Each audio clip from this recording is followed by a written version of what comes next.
تیسری خبر ایک اور بھی آپ کے ساتھ شیئر کرتا ہوں کہ انہوں نے شہباز شریف صاحب نے بھی آفر کی تھی ان کو، باجوہ صاحب کو، یہ ایکسٹینشن کی اچھا انہوں نے بھی آفر کی تھی جب وہ سارا چل رہا تھا جھگڑا، ان کو یہ تھا کہ باجوہ صاحب جو ہیں اگر ان کے خان صاحب کے ساتھ اس وقت چل رہی ہے اور وہ ان کو آفر کرا رہے ہیں ہم بھی کرا دیں. سو یہ بڑی پکی خبر دے رہا ہوں.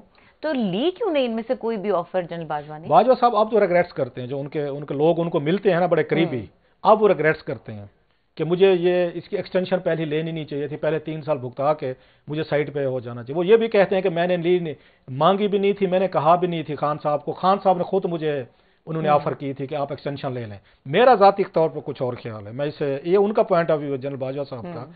Again we respect his point of view, but my reading is different. My reading is کہ انہوں نے جنرل فیض کے ذریعے خان صاحب کو کنونس کروایا ہوگا. کوئی چیف نہیں کہتا ہوتا، جنرل کیانی بھی کہتے ہوتے تھے میں نے کبھی نہیں مانگی جی ان سے، میں نے کب کہا پوچھیں گیلانی صاحب سے، کوئی نہیں مانگتا ہوتا. اب حالات پیدا کر دیتے ہوتے ہیں. ایسے سیم جب ان کو جنرل رحیل لینا چاہتے، جنرل رحیل نے تو نہیں مانگی تھی، جنرل رضوان اختر DGISI تھے، وہ کہہ رہے تھے کہ ان کو 1 سال کے ایکسٹینشن دے دیں. وہ کیوں کہہ رہے تھے مریم صاحبہ کو اور نواز شریف صاحب کو؟ وہ یہ تھی کہ سال بعد ان کی اپنی باری لگ جانی تھی، آرمی چیف کے لیے ایلیجیبل ہو جاتے تھے جنرل رضوان جو ہیں. اور اسی لیے جب ان کا جناب باجوہ صاحب کا نام چلنا شروع ہو گیا تھا تو اس میں جو کمپین چلوائی گئی تھی جناب باجوہ صاحب کے خلاف، بہت ساری چیزیں آئی تھی میڈیا پہ، مطلب کنٹروورشل ٹائپ ہے جو ٹی وی پہ یہ بتانے والی نہیں ہے. تو اس کے پیچھے انکوائری جب کروائی تھی جناب باجوہ صاحب نے، آرمی چیف بنے، تو پیچھے سے جنرل رضوان اختر نکلے تھے DGISI.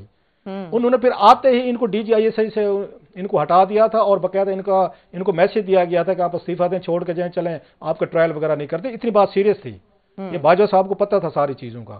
سو اس میں اگر جیسے اس میں جنرل رضوان اختر کی اپنی ذاتی خواہش تھی کہ جناب کے جنرل رحیل کو ایکسٹینشن 1 سال کی ملنی چاہیے تاکہ میں ایلیجیبل ہو جاؤں گا، سیم جنرل فیض کی اس میں اپنی پرسنل انوالومنٹ تھی، انٹرسٹ تھی کہ اگر ان کو 3 سال کی مل جاتی ہے ایکسٹینشن جنرل باجوہ صاحب کو، کیونکہ یہ بہت جونیئر تھے اس وقت، تو پھر ان کو یہ تھا کہ 3 سال بعد کہ نومبر اس میں 2022 میں، تو پھر اس وقت یہ 4 لوگوں میں آتے تھے، 4 یا 5 میں فال کرتے تھے جنرل یہ فیض صاحب، کیونکہ سینالٹی کا پتہ ہوتا نا.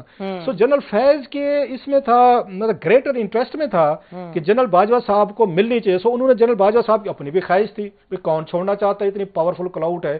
آپ نے نواز شریف کو ناراض کیا، جیل میں ڈالا، خان پروجیکٹ لانچ کیا، اس کو وزیر اعظم بنوایا صرف 1 سال چیف رہنے کے لیے، کیونکہ 1.5 سال سے زیادہ تو انہوں نے نواز شریف کے ساتھ گزارا ہوا تھا. تو آپ نے 1 سال کے لیے اتنی بڑی دشمنیاں اکٹھی کر لی تھی نواز شریف سے بھی، مریم سے بھی، یا باقی PDM وغیرہ سے بھی، اور پھر اس کے بعد سال بعد کہتے ہیں میں تو گھر جا رہا ہوں. سو ڈیفینیٹلی کہ آپ کو پتا تھا کہ خان صاحب کو لانے کا مقصد یہ تھا. بلکہ ایک بندے نے تو بڑا مجھے ایک یہاں تک بھی کہوں گا کہ چھوڑیں ساری باتیں، ایک ہی مقصد تھا، انہیں پتا تھا کہ نواز شریف نے ایکسٹینشن نہیں دینی. سو انہوں نے خان صاحب کو تیار کیا کہ ان کو لے کر ان کے ذریعے ایکسٹینشن لیں گے، میں ایکسٹینشن لوں گا اور جنرل فیض صاحب جو ہیں وہ بعد میں آرمی چیف بنیں گے. وہ کہتے ہیں نا کہ مین پرپوزز گاڈ ڈسپوزز، کیا انہوں نے پرپوز کیا. اب انہیں لگتا ہے کہ یار مجھے ایکسٹینشن نہیں لینی چاہیے تھی، جو کچھ بعد میں ہوا